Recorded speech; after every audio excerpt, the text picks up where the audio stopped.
রহমতুল্লাহি ওয়া বারাকাতুহু। দেখুন, এখানে আমি সেই তারিখে বাগদাদের স্ক্যান পেজটা দিয়ে দিয়েছি আপনাদের বোঝার সুবিধার্থে। দেখুন, এখানে ইমাম হাফিজ শাইখুল ইসলাম সুলাইমান ইবনে হারব তিনি ইমাম আবু হানিফার সম্পর্কে কি মন্তব্য করেছেন সহিহ সনদে এসছে।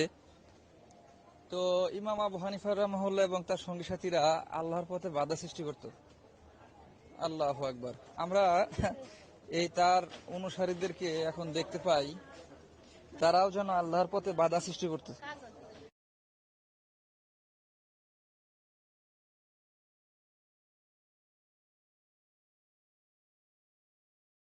पता चला हिदायत में लिखा हुआ है अबू हनीफा रहमतुल्लाह अलैह का मसला, अगर किसी मर्द ने ऐसी औरत से निकाह किया जिससे हमेशा के लिए निकाह हराम है, जैसे कि माँ, बेटी, फुप्पू, खाला, जिससे हमेशा के लिए निकाह हराम है, उससे शादी कर, उससे निकाह करके उससे के साथ वती भी कर डाली, तो अबू हनीफा रहमतुल्लाह अलैह के नज़दीक ऐसे शख्स को क्या है मालूम, पर हद वाजिब नहीं, यानी सज़ा वाजिब नहीं, उसको सज़ा देना वाजिब नहीं।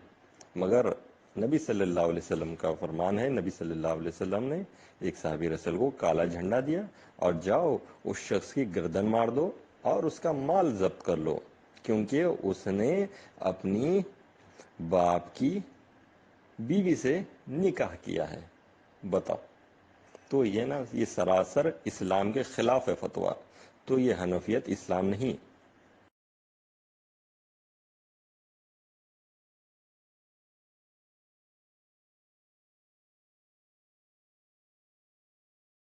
कब बना, ये मेरी तरफ से सवाल, वो लोग भी करते हैं। जवाब ये है, सवाल अहले हदीस फिरका कब बना? जवाब, फिरका तब बनता है जब अपनी असल से जुदा हो। अहलुल हदीस तो अपनी असल से कभी जुदा ही नहीं हुए, जब से हदीस है तब से वो। फिरका जब बनता है जब कोई अपनी असल से जुदा हो जाए। यहीं पर वो नुक्ता हल हुआ कि हजरत उस्मान गनी ने ये दूसरी अजान क्यों जारी की? बिदात है तो हर बिदात गुमराही है, तो गोया कि हजरत उस्मान गनी बिदात के मुर्तकिब हुए। बिदात नहीं है, अजान का मकसद था लोगों को नमाज के लिए बुलाना। आबादी ज्यादा हो गई, कसरत नास, ये इल्लत है, कसरत तादाद इल्लत है। इल्लत पाई गई तो अजान को मकाम ज़ोरा में दिलाया। बिदात क्यों नहीं हुई? इसलिए कि ये फरा अपनी असल से जुदा ही नहीं है। नहीं समझ में आया? ये नुक्ता समझ में आ जाए तो बहुत सारे मसाइल ऑटोमेटिकली समझ में आ जाते हैं।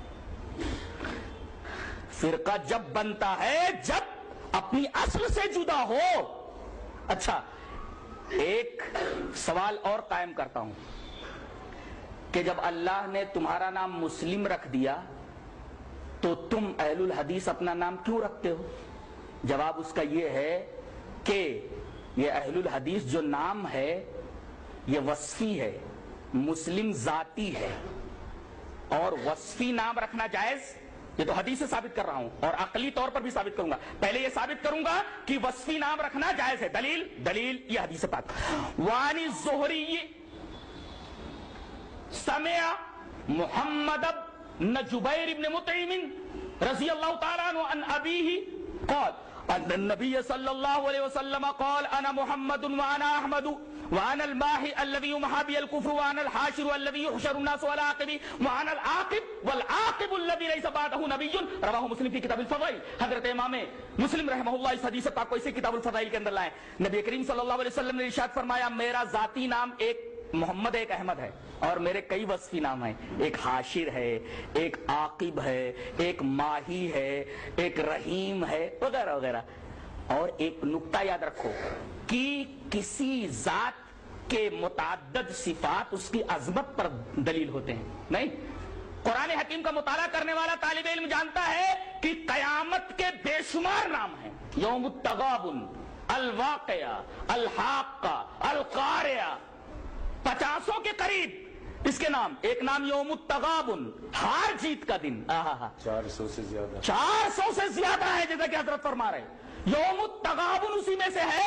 यौम तगाबुन, हार जीत का दिन। हार जीत का दिन, उस दिन जन्नती जीत जाएंगे, काफिर हार जाएंगे। इस वजह से इस दिन का नाम यौम तगाबुन पड़ा, हार जीत का दिन। और कैसी हार, यहां तो क्रिकेट वाले हार जाते फिर जीत जाते हैं, वहां कोई ऑप्शन है ही नहीं। एक दफा जो जीत गया हमेशा के लिए जीत गया, जो हार गया सो हमेशा के लिए हार गया। कोई ऑप्शन नहीं है, सेकंड ऑप्शन है ही नहीं, ऑप्शन है ही नहीं। जो हार गया वो हमेशा के लिए हार गया, जो जीत गया वो हमेशा के लिए जीत गया। लिहाजा असल कामयाबी दर हकीकत आखिरत की कामयाबी है। वहां जो कामयाब हो गया दर हकीकत हकीकी कामरानी, हकीकी कामयाबी उसी को मिली।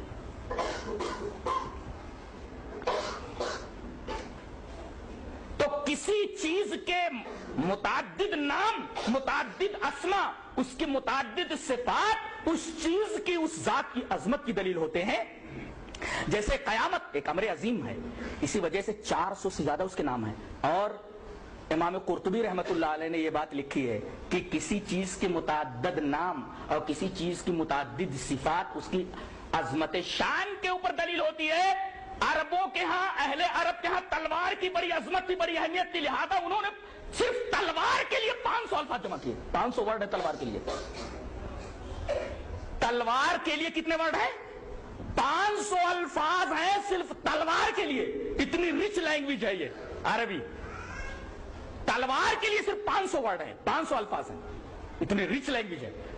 गोया कि तलवार उनके लिए बहुत अहम थी, लिहाजा उसके नाम बहुत ज्यादा। इसी वजह से अहलुल हदीस कभी अपने आप को अहलुल हदीस कहते हैं, कभी असहाबुल हदीस कहते हैं, और कभी सलफी कहते हैं, और कभी मोहम्मदी कहते हैं। ये बहुत सारे नाम मुताद्दिद सिफात दर हकीकत अहलुल हदीस की जाते मुस्लिम के अजमत के ऊपर दलील है। इस वजह से इन्होंने कई नाम रख लिए। अच्छा, मुस्लिम नाम अल्लाह ने रख दिया तो आपने वस्फी नाम क्यों रखा? इसलिए कि हदीस से साबित है वस्फी नाम रखना, जैसा कि नबी करीम सल्लल्लाहु अलैहि वसल्लम के जाती नाम बताए गए और उसके बाद आपने अपने वस्फी नाम बताए, तो वस्फी नाम रखना जायज हुआ। अब मंतकी दलील ये कि अगर जाती नाम कोई है और अगर वस्फी नाम रखा जाए तो ये जो वस्फी नाम है ये जाती नाम का मुअर्रिफ हो, मुकस्सिम ना हो। लफ्ज याद रखा जाए, जाती नाम का मुअर्रिफ हो, मुकस्सिम ना हो, तारीफ करने वाला हो, वजाहत करने वाला हो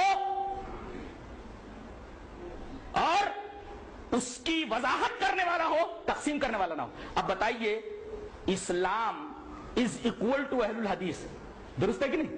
इसलिए कि इस्लाम नाम है कुरान और हदीस का।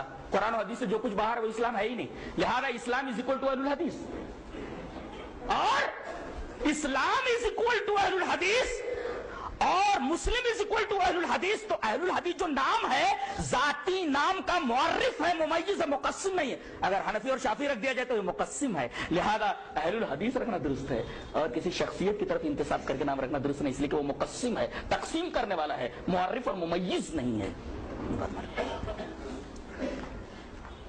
क्या ये नाम सहाबे किराम रिज़वानुल्लाहि ताला अलैहिम अजमईन के जमाने में भी था? जी हां था। दलील ये असर व अनिश्शेबी कौल करिह सालिहून अव्वलून अल-इक्सार मिन अल-हदीथ वलब इस्तक़बलतु मिन अमरी मस्तदबरतु मा हद्दस्तु इल्ला बिमा अजमा अलैहि अहलुल हदीथ। तज़किरतुल हुफ़्फ़ाज़ क़ाल हाकिम फी तर्जुमत शेबी। इमाम आमिर शेबी के तर्जुमे में यह नकल है और तज़किरतुल हुफ़्फ़ाज़ में कौल मौजूद है। हजरत शेबी फरमा रहे कि पहले के नेक लोग ज्यादा हदीस बयान करने से जरा बचते थे, और वो बात जो मुझे बाद में मालूम हुई अगर पहले मालूम हो गई होती तो मैं वही हदीस बयान करता जिस पर तमाम अहलुल हदीस का इज्मा था। और ये शेबी कौन है? ऊपर किसी का इज्मा, इतने लोगों की तादाद हैरत अंगेज है।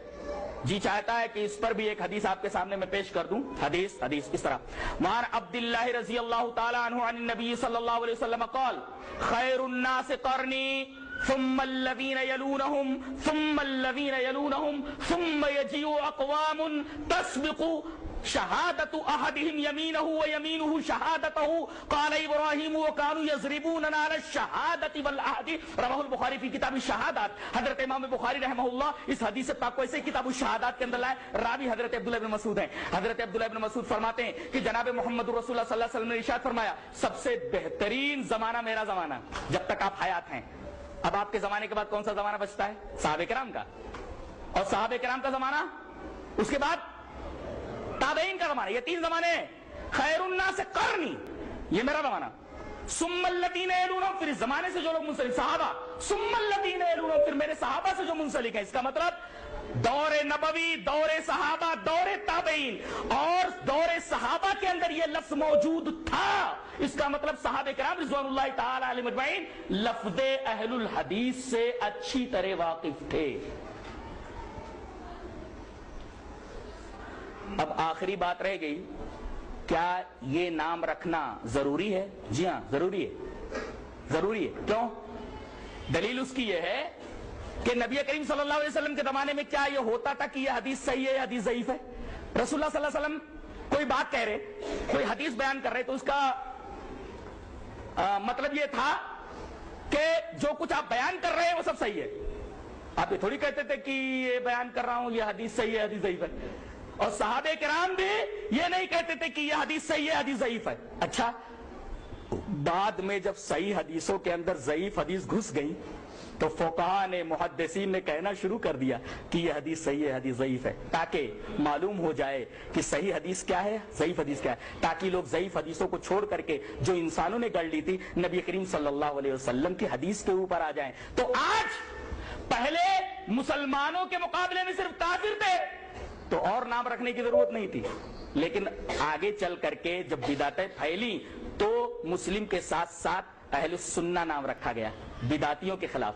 اور سنت کا پتہ چونکہ حدیث سے چلتا تھا لہذا اہل الحدیث انہوں نے نام رکھا, اس لیے کہ اہل السنہ ہو ہی نہیں سکتا کوئی جب تک کہ اہل الحدیث نہ ہو, اس لیے کہ سنتوں کا پتہ حدیث ہی سے چلتا. کوئی سنت ڈھونڈنی ہو تو آپ کہاں ڈھونڈیں گے؟ حدیث ہی کے اندر تو ڈھونڈیں گے.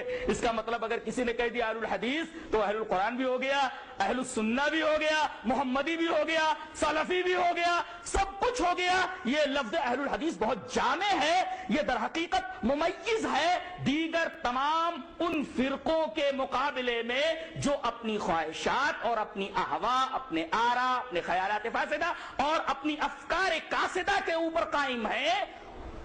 ان سے تمیز دینے کے لیے یہ نام رکھنا ضروری ہو گیا ہے. جیسے کہ محدثین کے اوپر یہ ضروری تھا کہ بتائیں کہ یہ حدیث صحیح ہے یا حدیث ضعیف ہے, تاکہ لوگ صحیح اور ضعیف کے درمیان